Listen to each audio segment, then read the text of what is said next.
Sri Simas with Divine Grace. Siraboy Charan Arvind Bhaktivinoda Swami Sri Prabhupada. Jai. Namta Koti Vaishnava Vrinda ki. Jai. Amriti Foundation of Divine Grace of Prabhupada. Jai. Prem Filoho Siddhi Chaitanya Prabhu Nanda Sadvaita Radha Rusi Vasati Gaur Bhakti Sri Sri Radha Krishna Gopinath Shakunda Radha Kunda Giri Govardhan Sri Vrindavan Dham Sri Dwarka Dham Sri Jagannath Dham Sri Navadip Mayapur Dham Sri Mayapur Chandra Devandirti Gangamayi Jamamayi Sri Bhakti Hari Nama Sankirtan Samaveta Bhakti Strength and effort distribution Jai Shri Shri Badi Sai Jai Shri Shri Jagannath Baladev Subhadra Jai Shri Krishna Balaram Jai Shri Giri Govardhan Jai Shri Shri Radha Madhava Jai Shri Shri Radha Govinda Jai Nitai Gaur All that is Krishna All that is Krishna All that is Krishna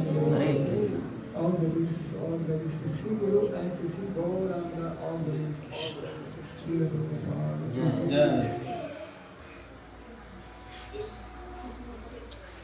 Om Agyananandasya Jnana-Shalakaya Bhakti-Rudam Tasmai Sri Gurave Namaha Sri Chaitanya Manavishtam Stapitam Jena Bhutale Swayam Rupa Kadamahyam Kadadishwarantikam Vandeham Sri Guru Sri Krita Padakamalam Sri Gurun Vaisnavam Sya Sri Rupam Sarvajatam Sahagana Raghunatam Vitam Sajivam Sarvaitam Savantam Parijana Sahitam Krishna Chaitanya Devam Sri Radha Krishna Paranam Sahagana Lalita Sri Sata Vitamscha Hare Krishna Karuna Sindhu Dinabandhu Jagatpate Gopisha Gopika Kanta Radha Kanchana Masute Tapta Kanchana Gorange Radhe Karameshwari Ishanu Sute Devi Karameshwari Priye Vancha Prabhupada Vipasya Patinama Pavanilo Vaishnavebhyo Namo Namaha Jaya Sri Krishna Chaitanya Prabhu Nityananda Sri Advaita Gadadhara Srivasadi Gaura Bhakta Hare Krishna Krishna Krishna Hare Hare Hare Rama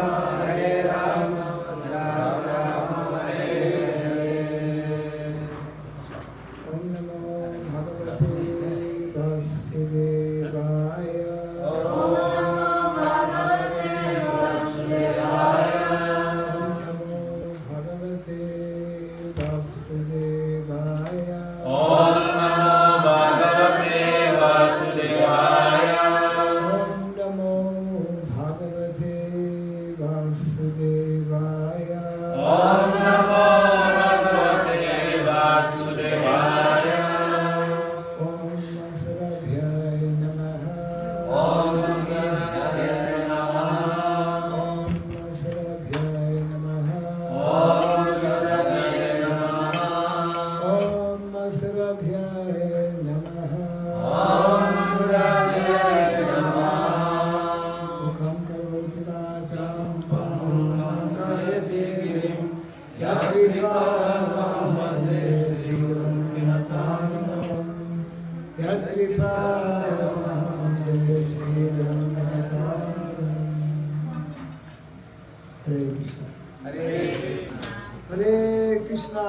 Hare Krishna Krishna Krishna Krishna Hare Hare Hare Hare Hare Rama Hare Rama Hare Rama Hare Rama Rama Rama Rama Rama Hare Hare Hare Hare.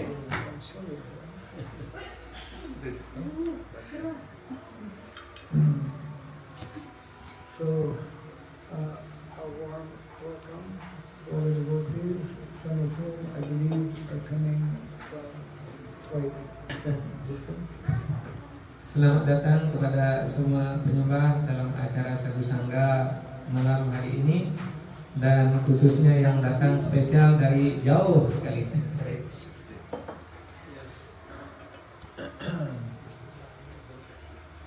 would be nice to know who's coming from where. Actually. Some came from Lalundu. Lalundu, yeah, to the place about like 5 hours from here. Okay. Selain dari Lalundu, Baras. dari Baras, from Baras. Baras berapa jam dari situ? Baras kurang lebih 5 kalau santai. 5 to 6 hours. And we think we're coming from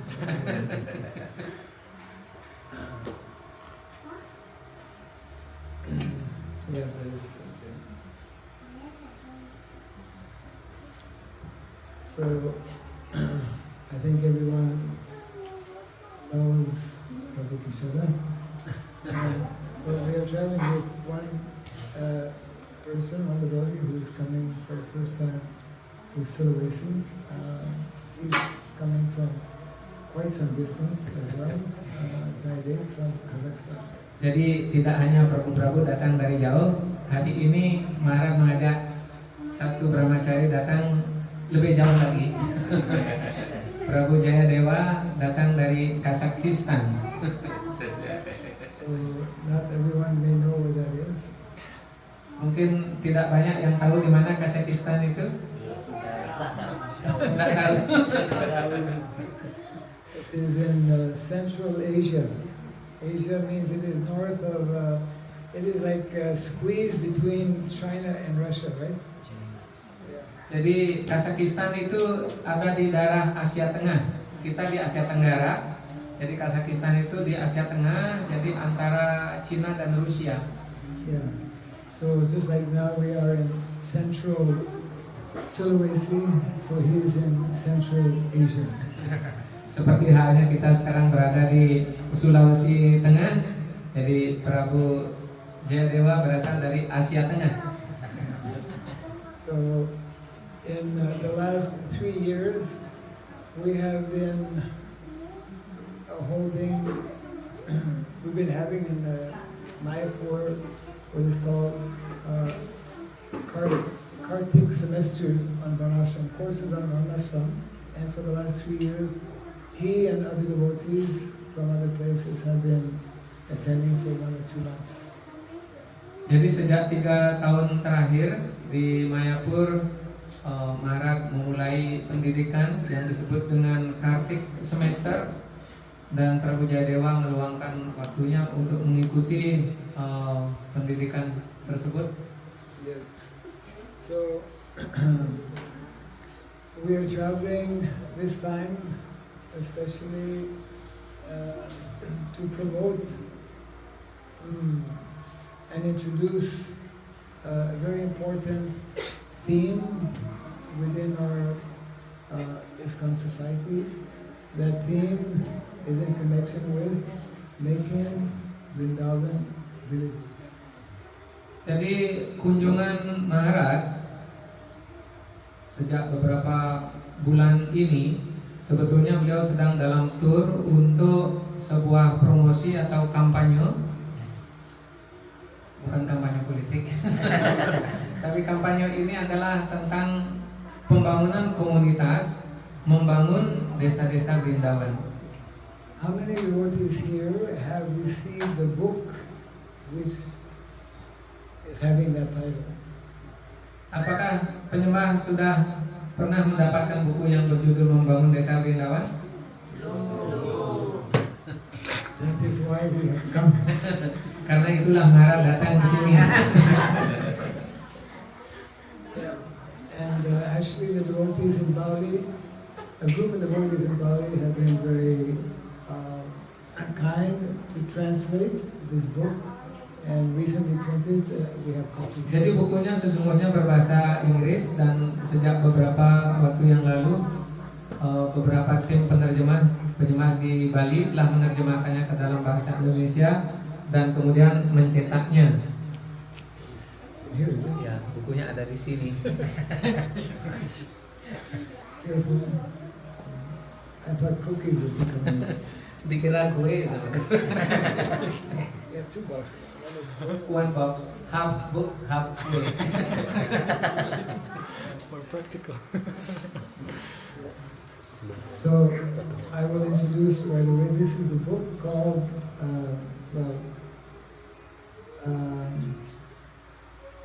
Membangun. yeah. Jadi ini bukunya dengan judul Membangun Desa Vrindavan. Yeah.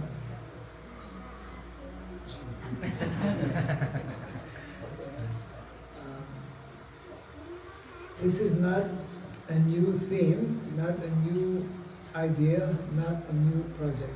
Jadi proyek ini atau tema ini bukanlah sesuatu yang baru. Very important for all of us who are devotees, who are endeavoring to become devotees, to understand what is the mission given by our founder Acharya Srila Prabhupada. Jadi sangat penting bagi kita sebagai penyembah untuk mengetahui apa misi yang diberikan kepada kita oleh Srila Prabhupada. Because unless we know and understand what is the mission of Srila Prabhupada, then we cannot properly fulfill that mission. Kalau kita tidak tahu misi daripada kedatangan Srila Prabhupada di dunia ini, maka kita tidak bisa menjalankan kegiatan dengan pas sesuai dengan kehendak beliau. When Krishna descended into the world, Paritranaya sadhanam vinashaya sadhuskritam dharma samstapakaya samsamapiti. He descends, one of the important reasons he descends is to re-establish the principle of health. Salah satu di antara alasan penting dari Sri Krishna muncul di dunia ini adalah untuk menegakkan kembali prinsip-prinsip Dharma. Yes.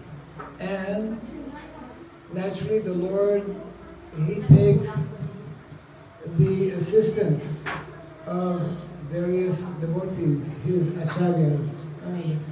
Our Vaishnava acharyas, they assist the Lord in executing His mission. Dan secara wajar turunnya Tuhan Sri Krishna, beliau mengangkat pembantu atau asisten, dan beliau mengangkat asisten seorang acarya, beliau Srila Prabhupada. Yes. So, if we were to try to understand, and we should, what did Srila Prabhupada, what did our founder Acharya Srila Prabhupada explain as being the mission of Lord Chaitanya Mahaprabhu?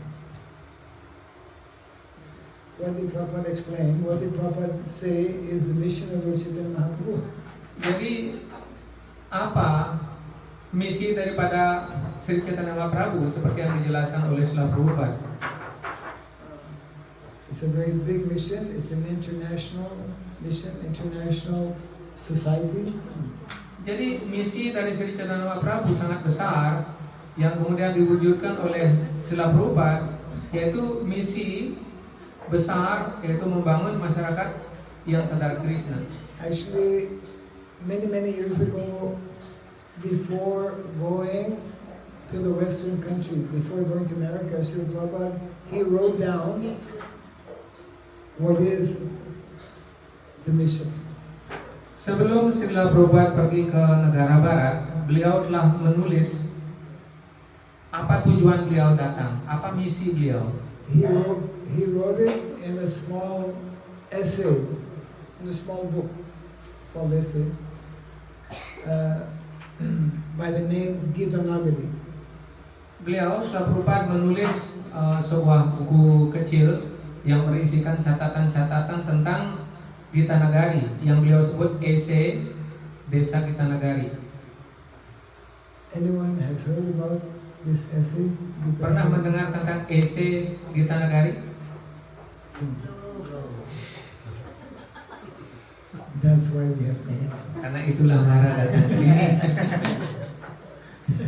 We have many good reasons to come. Jadi ada banyak alasan kenapa beliau datang. Very, very less known essay, but very important essay. Jadi memang sangat jarang diketahui oleh banyak penyembah, tetapi esai ini yang ditulis oleh Srila Prabhupada sangatlah penting. Yeah, it's like we're back in the VCF courses. So try to follow. This is very important, actually. Try to follow. There's only four main purposes. Jadi cobalah dengar dengan seksama dan pahami. Jadi ada 4 tujuan utama. And Prabhupada, he called them, I don't know how you can translate in Bahasa Indonesia, he called them 4 movements. Jadi ini disebut 4 gerakan.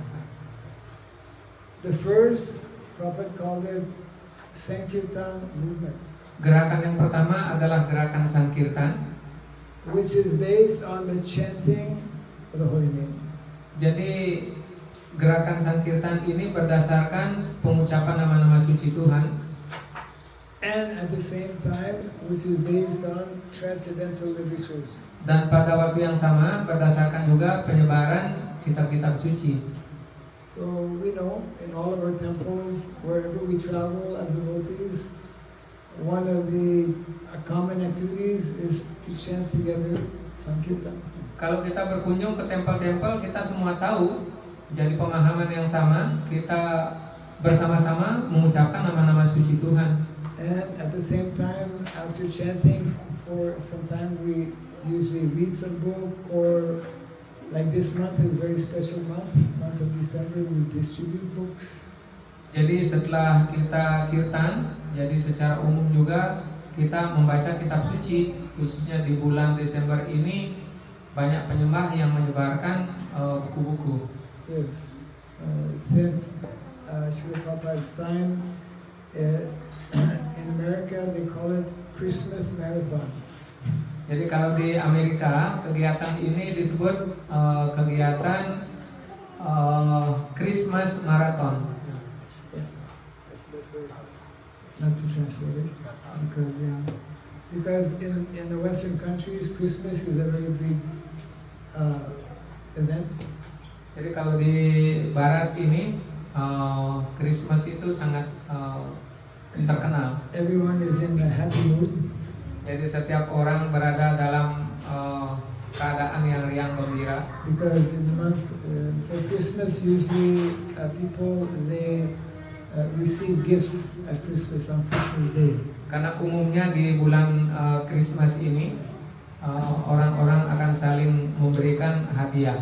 So in that mood and mentality, Srila Prabhupada, he wanted that people receive the gifts of books, of transcendental books. Dan penyembah akan memberikan hadiah berupa buku-buku rohani. So that is the first movement, the chanting of the holy name and distribution of transcendental books. Jadi ini yang disebut dengan gerakan yang pertama, yaitu penyebaran nama suci dan buku-buku suci. Second movement, Srila Prabhupada, he called it temple worship movement, means establishing temples. Dan gerakan yang kedua disebut dengan gerakan membangun tempat suci, membangun tempel. We come from different places and we know the importance of being connected with some temple. Seperti kita datang dari berbagai tempat dan kita tahu betapa pentingnya dibangun sebuah tempel untuk kita berkumpul bersama. Temple is very important where we can all come together, worship the Lord, and in this way advancing Krishna consciousness. Jadi kita tahu betapa pentingnya sebuah tempel di mana kita bisa datang bersama dan memuja Tuhan secara bersama-sama. Dengan demikianlah kita bisa mencapai kemajuan rohani. And the third movement, Prabhupada called it spiritual initiation movement. Dan gerakan yang ketiga setelah Prabhupada sebut sebagai gerakan inisiasi.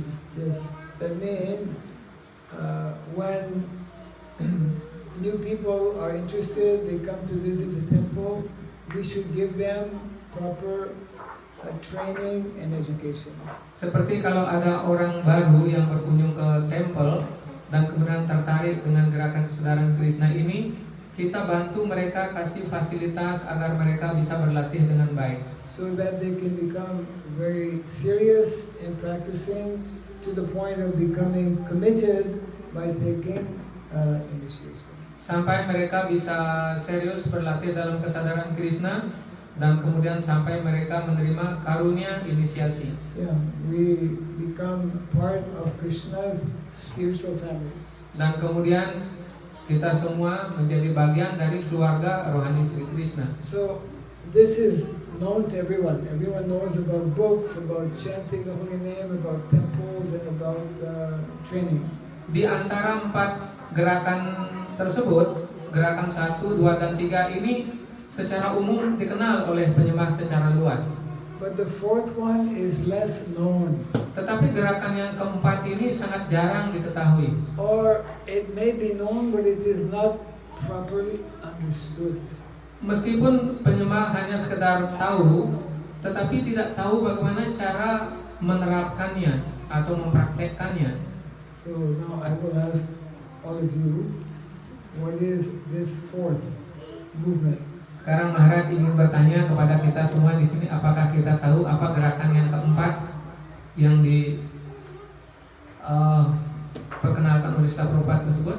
After attracting people by chanting the holy name, Setelah kita menarik begitu banyak orang menjadi penyembah dan mengucapkan nama suci, after attracting people by distributing books, setelah kita menarik banyak orang dengan cara memberikan mereka buku-buku, after attracting people to come to our different temples, setelah kita menarik orang untuk bisa datang berkunjung ke berbagai tempel kita di seluruh dunia, and after giving training and education to people so that they can become very convinced and committed, setelah memberikan latihan kepada seseorang sampai mereka sepenuhnya berdedikasi hidup dalam masyarakat kesadaran Krishna ini, then what is the next step?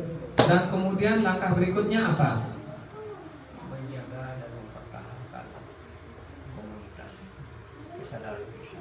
Keeping them in the community of Krishna consciousness.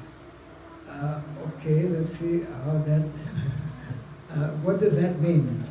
Apa artinya menjaga penyembah untuk berada dalam kesadaran Krishna?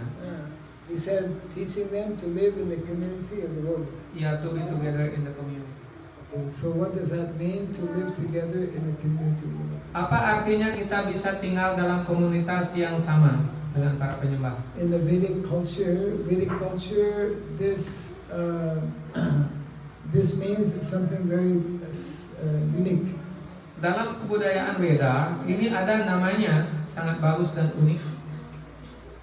Yeah. You can elaborate a little bit. What does it mean to live in the community of the world?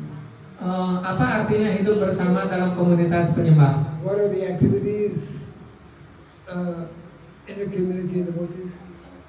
Apa kegiatan-kegiatan yang dilakukan oleh penyembah dalam komunitas bersama? Chanting, dancing, cooking, taking prasadam. Berjapa, menari, memasak, makan bersama-sama. Yeah. Terus apa lagi? Apa istilahnya kalau kita tinggal bersama-sama dalam sebuah komunitas? What? Think in terms of Vedic culture. Jadi kita bisa berpikir bagaimana orang hidup dalam budaya Weda, yang hidup dalam kebersamaan. Think in terms of Vedic lifestyle. Dengan pola kehidupan style Weda, pola Weda. Yeah. Mungkin seperti contoh kalau kita di Bali, satu Banyar namanya. Tapi kalau menurut Waisnawa dalam budaya Weda, think in terms of the Brajavasis. Brajavasis. Seperti contoh kehidupan para penduduk Brajabasi, We are all meant to become Brajavasis. kita semua ingin hidup sebagaimana para Brajabasi tinggal dan hidup di sana. What is the meaning of Brajavasi? Everyone know who is Brajavasi? Ada yang tahu apa artinya Brajabasi? Brajawasi. Brajavasi. Vasi means those who reside in Braja. Braja means Vrindavan. Brajawasi artinya, wasi itu artinya penduduk. Penduduk yang tinggal di desa Braja. Brajawasi. Brajawasi itu artinya, Braja artinya Vrindavan. Desa Vrindavan. What do the residents of Vrindavan do all day? Apa yang dilakukan oleh para penduduk di desa Vrindavan setiap hari? They walk around with a big bag. Apakah mereka semua berkeliling membawa kantong japa? What do the residents of Vrindavan? Apa penduduk Vrindavan dilakukan setiap hari? Who has read Krishna book? Ada yang sudah pernah membaca buku Krishna tentang kegiatan penduduk di desa Vrindavan? Karena kita semua akan ke situ. What do the residents of Vrindavan do? Yang paling menonjol daripada kegiatan penduduk di Vrindavan apa? They go to the factory every day. Apakah mereka bekerja ke pabrik setiap hari? No. Di mana mereka bekerja? Sawah. Di sawah. Yes. What does Krishna and Balaram do every day? Nah, sekarang apa yang dikerjakan oleh Sri Krishna dan Balaram setiap hari di Vrindavan? Mengembarakan Ada. Langsung tahu. Yes. Ya, di tenda kaos. Yeah. Ya, itulah pekerjaan Sri Krishna dan Balaram setiap hari di desa Vrindavan, mengembalakan sapi. What is our main goal? You know, what is our destination? Where do we want to go? What is the perfection of life? Apa tujuan kehidupan kita yang tertinggi yang ingin kita capai dengan latihan ini? Hare Krishna. To please Lord Krishna. And when we will please Krishna, where He will take us? Kalau Sri Krishna puas, kita akan diajak kemana oleh Sri Krishna? He will take us to Goloka Vrindavan. Kita akan diajak pulang kembali ke Goloka Vrindavan. Goloka. Loka, the planet of cows. Artinya Goloka Vrindavan ini, Loka itu artinya planet. Goloka Vrindavan, arti Vrindavan ini adalah sebuah planet yang dipenuhi dengan sapi-sapi. See, this Goloka Vrindavan in Vaikuntha, in the spiritual world, when Krishna descends on this earth, this Vrindavan is a model or a replica of that original Vrindavan. Jadi Goloka Vrindavan itu ada di angkasa rohani di Vaikuntha Loka. Ketika Sri Krishna turun ke dunia ini 5000 tahun yang lalu, beliau turun di sebuah desa Vrindavan. Itu adalah replika atau perwakilan desa Vrindavan di dunia rohani yang turun di dunia material. Yes. So it means that the activities of the residents of Vrindavan when Krishna appeared 5,000 years ago are the same identical activities as are taking place in the spiritual world of Goloka. Jadi kegiatan para penduduk di Vrindavan dan kegiatan Sri Krishna di Vrindavan 5000 tahun yang lalu di desa Vrindavan di planet bumi ini persis kegiatan seperti itulah yang dilakukan oleh Sri Krishna dan Sri Balaram dan juga para penduduk desa Vrindavan di Goloka Vrindavan di Vaikuntha Loka. So Vedic culture,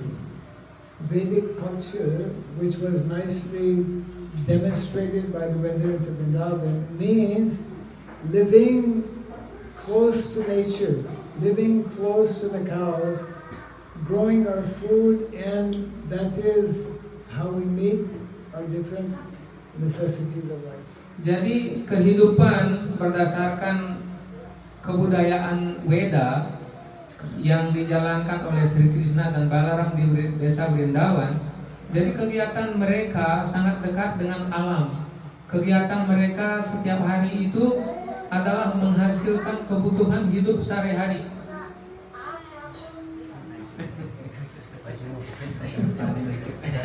The door can hold up by itself. Pintunya tidak perlu dikasih tunjangan.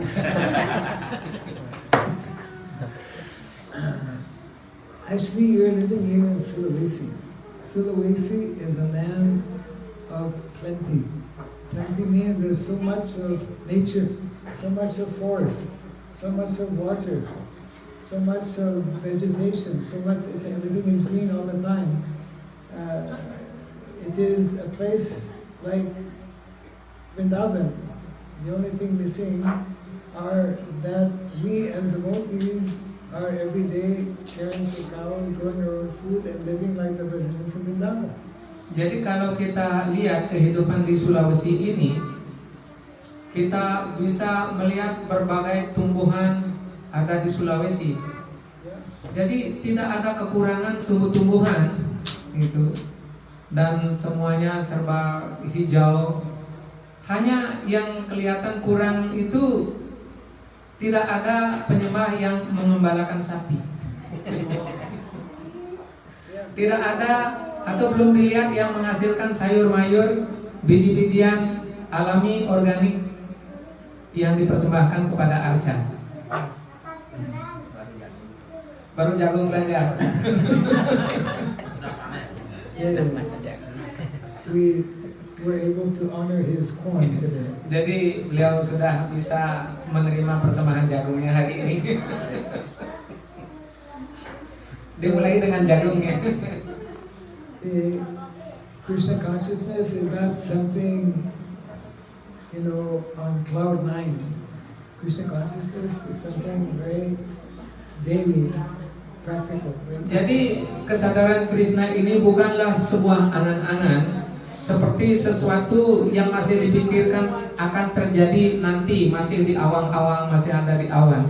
Tetapi kesadaran Krishna itu adalah kehidupan nyata yang kita mesti jalani dan praktekkan setiap hari.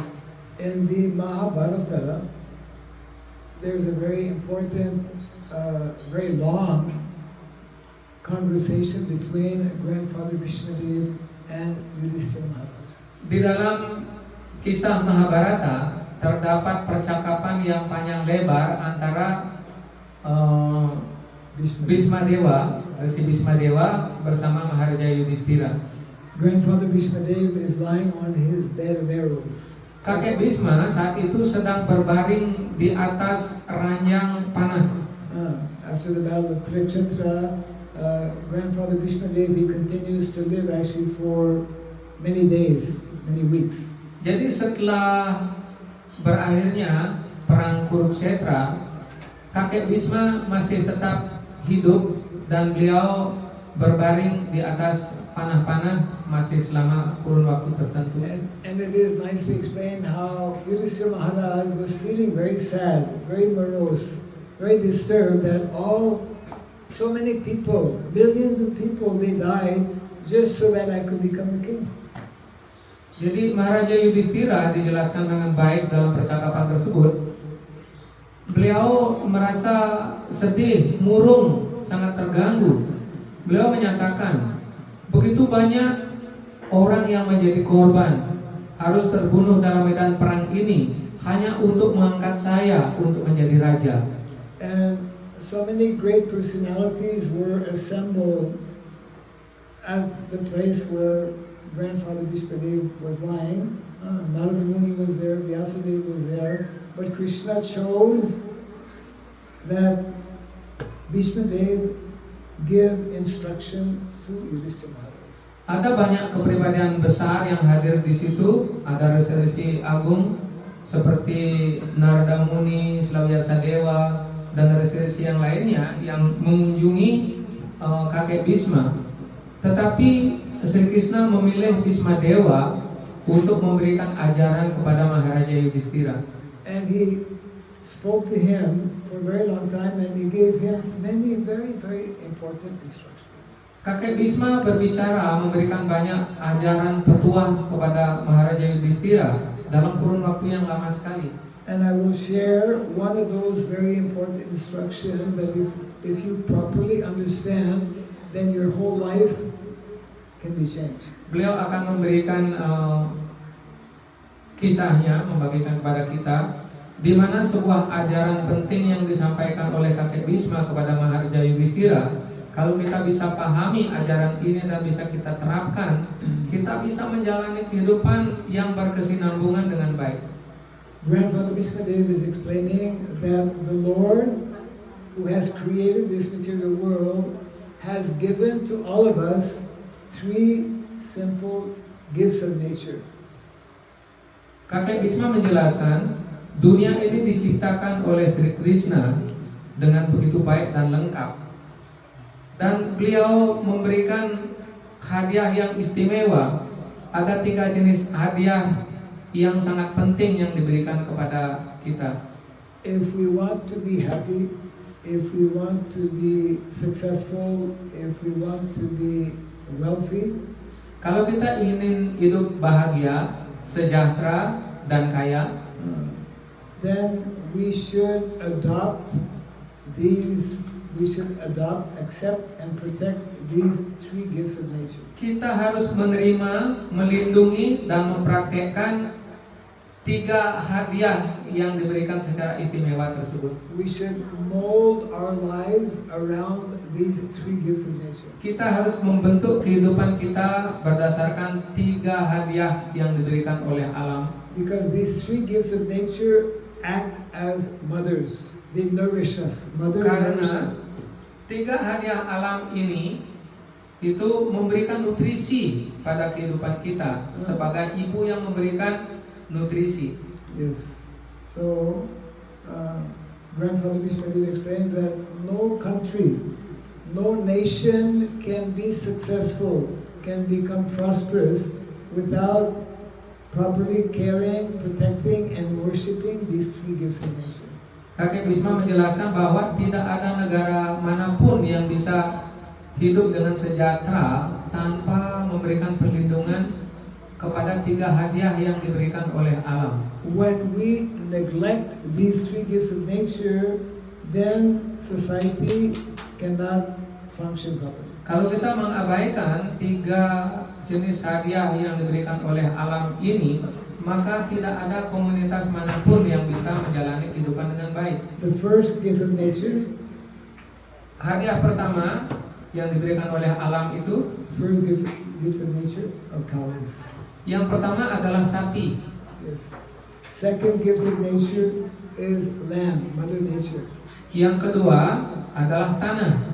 Tanah adalah hadiah daripada alam. And the third gift of nature is cultivation of knowledge. Yang ketiga adalah pengembangan pengetahuan atau ilmu pengetahuan. Knowledge that will bring us to Krishna consciousness.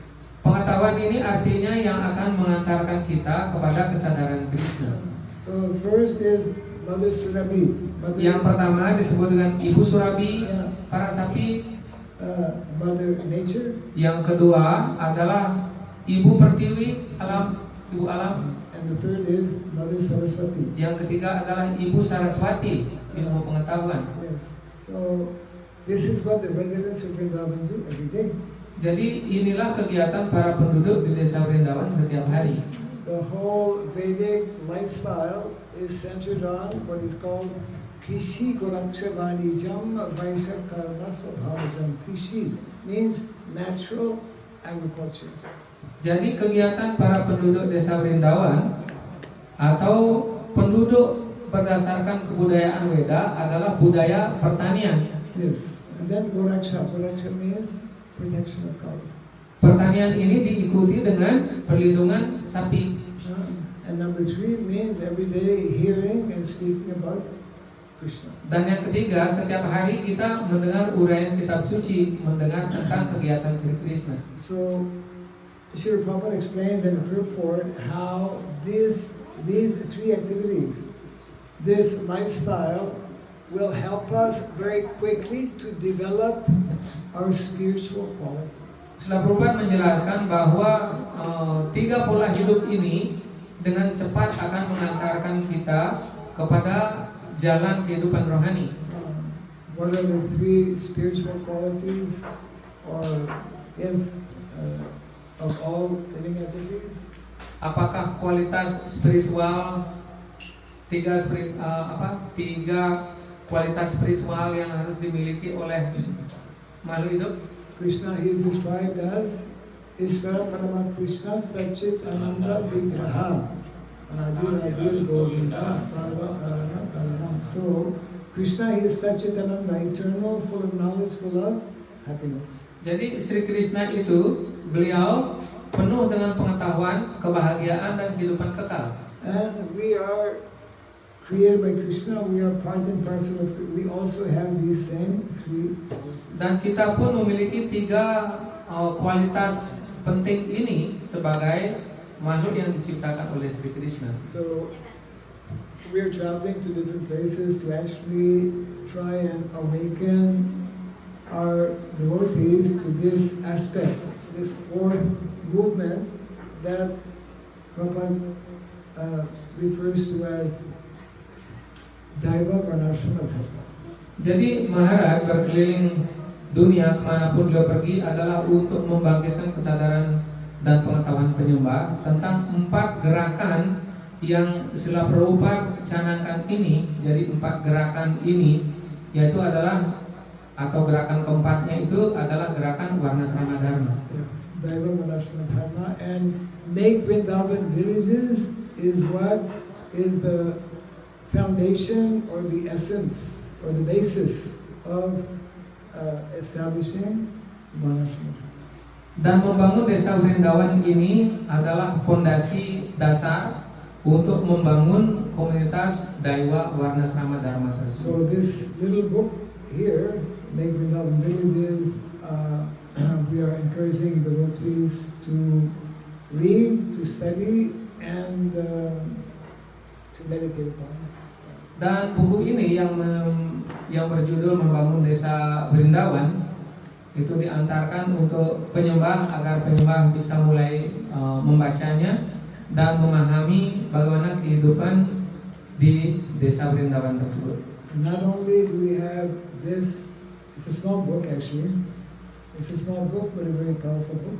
Buku ini memang buku kecil tetapi sangat perkasa, penjelasannya sangat luar biasa untuk menuntun kita bisa tinggal di sebuah komunitas desa Vrindavan. And we have something that's even smaller, but even more powerful. This is giving you opportunity to connect actually by downloading this link to many different books. Dan Maharaj menunjukkan kartu kecil ini yang akan memberikan sebuah tautan di mana penyembah bisa menerima tautan ini di HP Androidnya masing-masing, dan kemudian dari situ bisa membuka berbagai ruang yang memberikan petunjuk pengetahuan dari berbagai kegiatan. Nanti akan setelah para penyembah nanti menerima tautan ini, silahkan dibuka-buka dan semua sudah diterjemahkan ke dalam bahasa Indonesia.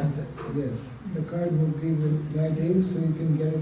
Prabu Jayadewa akan nanti menempelkan kartunya di HP Prabu masing-masing dan Matahina nanti bisa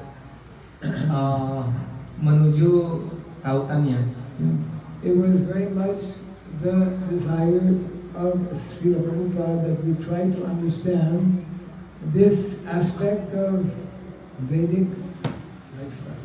Jadi Srila Prabhupada memiliki harapan yang besar agar para penyembah ini bisa menjalani kehidupan berdasarkan pokok penjelasan dari membangun desa Vrindavan ini. Srila Prabhupada was always describing the importance of this natural lifestyle of the residents of Vrindavan. Srila Prabhupada seringkali mengutip dan menjelaskan bagaimana para penduduk desa Vrindavan itu tinggal. Yes, and he was encouraging devotees who are in cities to actually prepare themselves for 2 things. Srila Prabhupada seringkali menyemangati para penyembah bagi mereka yang tinggal di daerah perkotaan. Beliau menyampaikan ada 2 hal. One is to actually engage in preaching activities.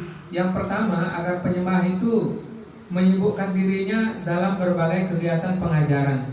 And the other is to actually train and prepare our devotees to take up this natural village. Dan yang kedua, itu memberikan training latihan kepada para penyembah agar bisa nantinya menjalani kehidupan berdasarkan pembangunan desa Vrindavan ini.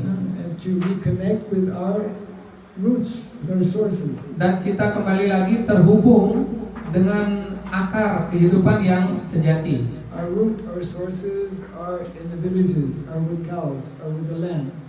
Jadi akar kehidupan atau fondasi kehidupan kita itu adalah kehidupan pedesaan, di mana kita melakukan berbagai jenis kegiatan melindungi alam dan juga perlindungan sapi. Every day, all of us, we have in our home, we have altar, isn't it? We prepare food, we offer to Krishna. Di rumah para penyembah masing-masing setiap hari akan memasak dan mempersembahkan makanan untuk dipersembahkan di altar kepada Sri Krishna. Yeah. So Prabhupada explained that when we offer food that is actually grown by our own devotees, Krishna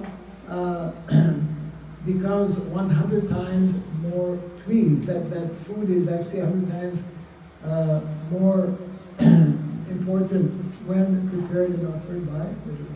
Srila Prabhupada selalu menjelaskan betapa pentingnya mempersembahkan makanan kepada Sri Krishna dari hasil kebun yang ditanam oleh penyembah sendiri, karena itu sangat menyenangkan hati Sri Krishna. Dan bahkan kalau seseorang mempersembahkan makanan kepada Krishna dari hasil kebun yang ditanamnya sendiri, itu nilai persembahannya berlipat ganda, nilainya 100 kali lipat. So this is connected actually with what is called Vijnanam. Vijnanam. Jadi ini terkait dengan apa yang disebut dengan Vijnanam. There is Jnanam and Vijnanam. Jnanam means simply ordinary knowledge. Jadi dijelaskan dalam Bhagavad Gita itu ada Gyana dan Vijnana. Gyana itu hanya pengetahuan biasa, hanya baru tahu saja. But Vijnana means when we properly understand, it means applying that knowledge properly. Tetapi Vijnanam itu artinya kita setelah mengetahui ilmu pengetahuan itu dan kita menerapkannya, kita mempraktekkan pengetahuan itu dan merasakan bagaimana hasil daripada pengetahuan And tersebut. it is Krishna who is giving us that Vijnana.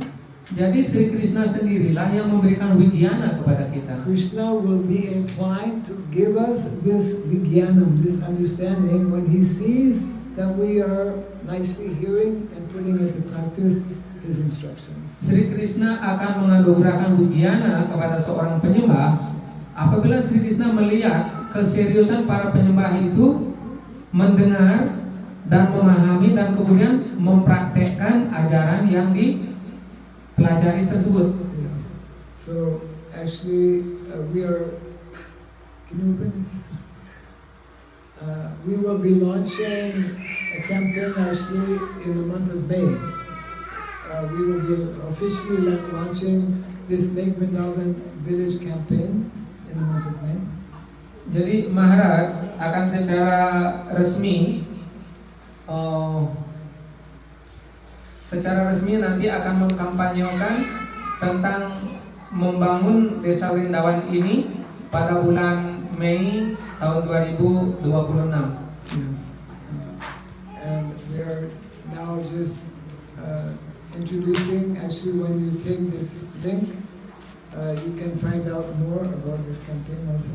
Maharaj mulai memperkenalkannya dalam tur beliau sekarang ini tentang mulai dari buku kecil ini dan kemudian di tahun 2026 bulan Mei jadi akan secara resmi beliau mengumumkan kampanye membangun desa Vrindavan di mana-mana. We very much invite the devotees all over Indonesia, because all over Indonesia, devotees, especially in a place like Sulawesi, as I mentioned, nature is in abundance. Jadi Maharaj sangat melihat berharap betapa di Indonesia ini sebetulnya bisa diwujudkan komunitas-komunitas desa Berendawan, khususnya Sulawesi ini. Sulawesi ini masih tersedia tanah sangat luas, harga terjangkau, dan tanahnya sangat subur. Yes. We want to actually encourage and assist in different ways that devotees establish and create such communities.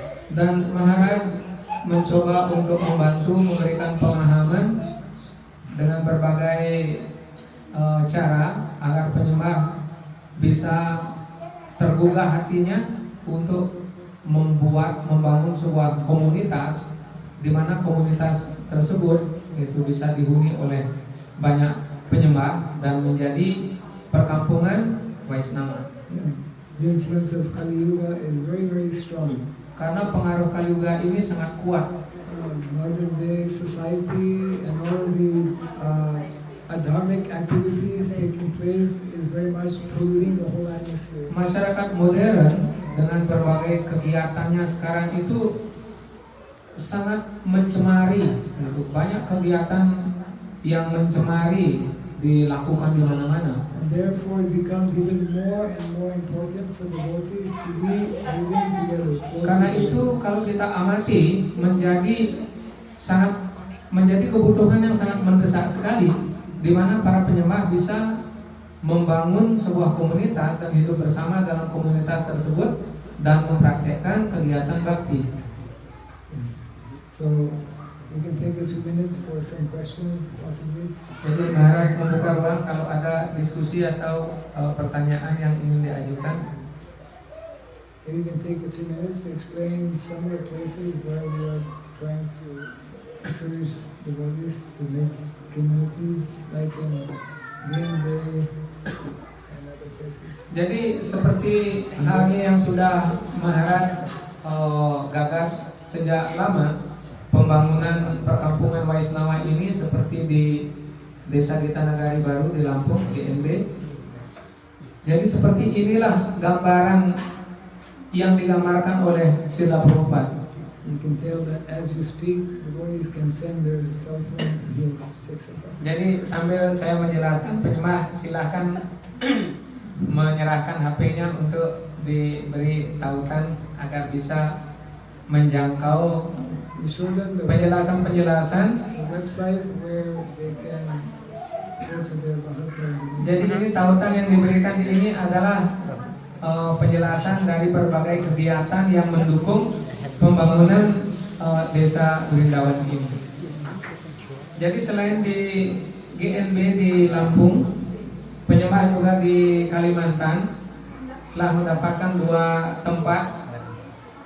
Seperti di satu tempat yang telah diberi nama dengan proyek Gangga Sagara Baru.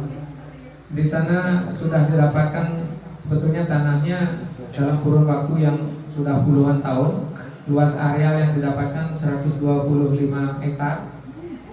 Tapi baru satu penyembah yang ada di sana, satu keluarga Prabu Sundar Gopal di Kalimantan Tengah.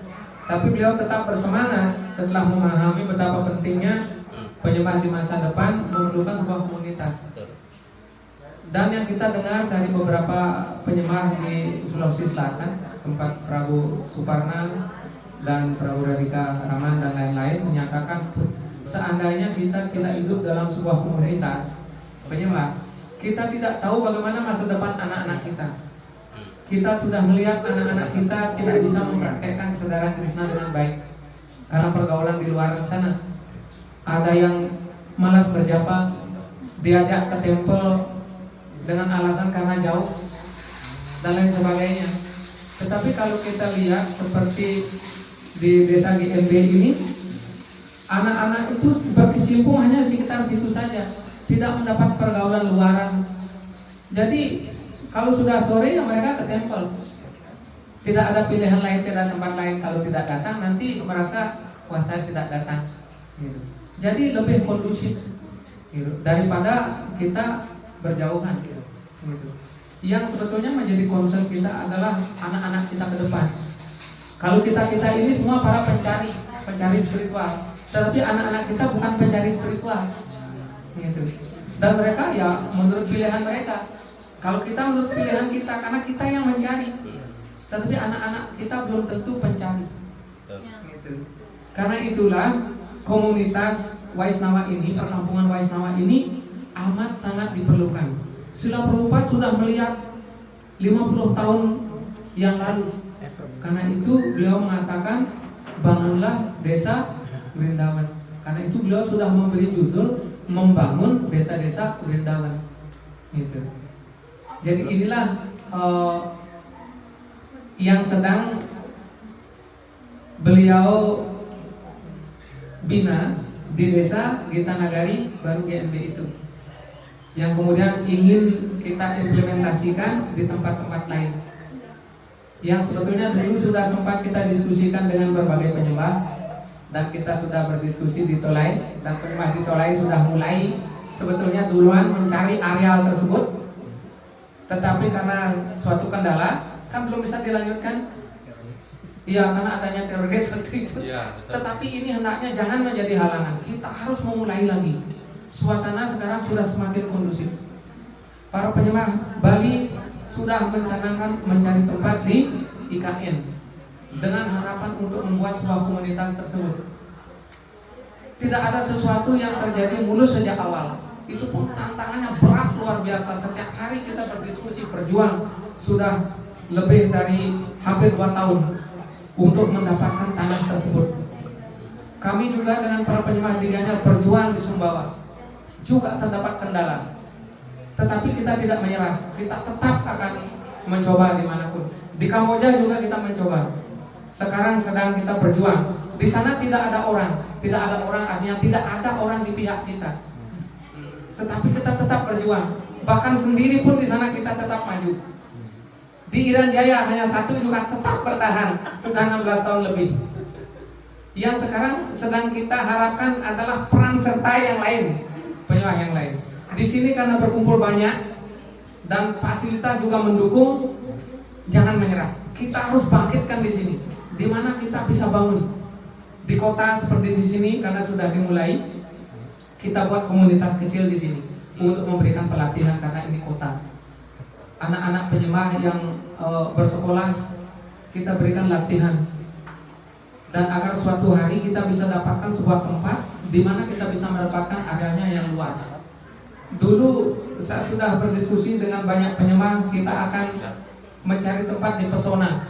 Kan tempat di pesona katanya ideal, tidak jauh dari pantai, dataran tinggi, masih ada sungai, ada hutan. Ini semua sangat memenuhi syarat untuk pembangunan kampung Waisnawa. Kalau Sulawesi ini, kalau saya melihat gambarkan ini tempat yang paling menarik karena airnya banyak. Di mana ada hutan, ada air, wah itu sumber kehidupan. Dan penyembah memiliki banyak potensi di Sulawesi ini. Kalau ini bisa dibangkitkan mendapatkan 100 hektar, luar biasa. Penyembah di Kanada berkumpul desa kita Saranagati. Mereka what is the land quantity in kita in Saranagati village? We have 2,000 acres of land. That means About 600 or 700. 800 hectares. 800 hectares. Jadi penyembah di sana di desa Saranagati di Kanada sudah memperluas areanya sampai 800 hektar. Di sana terdapat perbukitan, terdapat danau-danau, sekurangnya ada 2 danau besar. Jadi tempat seperti inilah yang harus kita dapatkan. Sekarang masih memungkinkan. Kalau sebentar lagi karena masuknya berbagai investor besar yang terjadi di Aceh di mana-mana, mereka akan mengeruk semua alam. Kita penyembah yang sekarang ini berkumpul di Sulawesi ini, potensi kita sudah cukup untuk mendapatkan ratusan hektar yang akan bisa kita gunakan untuk membangun desa Vrindavan, membangun perkampungan Waisnawa. Dalam kurun waktu yang tidak begitu jauh, kalau kita berkumpul, kalau kita diskusi, kita dapatkan tempat itu. Kalau tidak kita segera, orang lain akan mencaplok tanah-tanah itu. Orang lain akan menghancurkan alam kita. Ini tanggung jawab kita. Pohon-pohon sudah dibabat di mana-mana. Tapi kalau kita mendapatkan 100 hektar itu, kita bisa rawat tempat itu sebaik-baiknya. Ayo kita diskusi. Okay, we can take a few questions maybe. Silakan kalau ada pertanyaan. Hare Krishna, menjelaskan cerita tentang tadi, tentang membangun desa Vrindavan.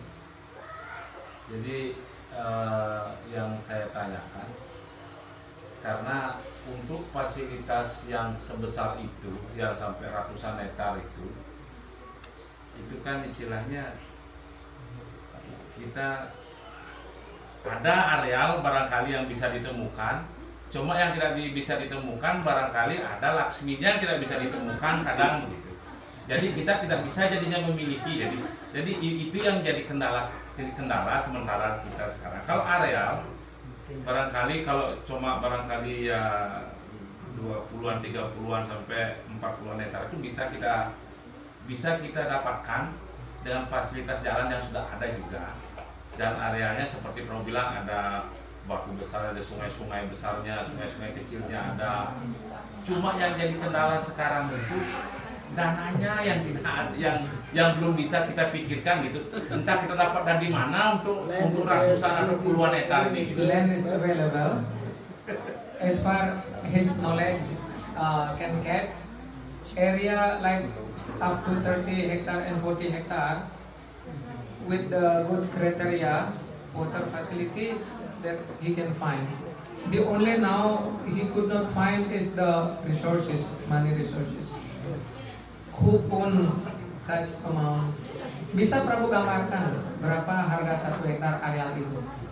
Kalau untuk sekarang Prabu di areal itu dan orang juga mulai berebutan juga masuk ke tempat itu kan, itu karena orang luar yang masuk yang kasih harga seperti ini, jadi kita hanya down kan. Sekarang itu rata-rata dia hampir kepala 40-an per hektar. 40 per hektar. Iya. 40-an juta dia per hektar itu sudah ada jalan, cuma dia hutan gitu, masih hutan gitu, belum ada tanaman. 40 juta per hektar. That's not so expensive. Kalau kita pertimbangkan ya, kalau harga 40 per hektar itu saya rasa masih bisa dijangkau. Kalau satu keluarga mendaftarkan dirinya untuk mendapatkan 1 hektar, masih terjangkau ini.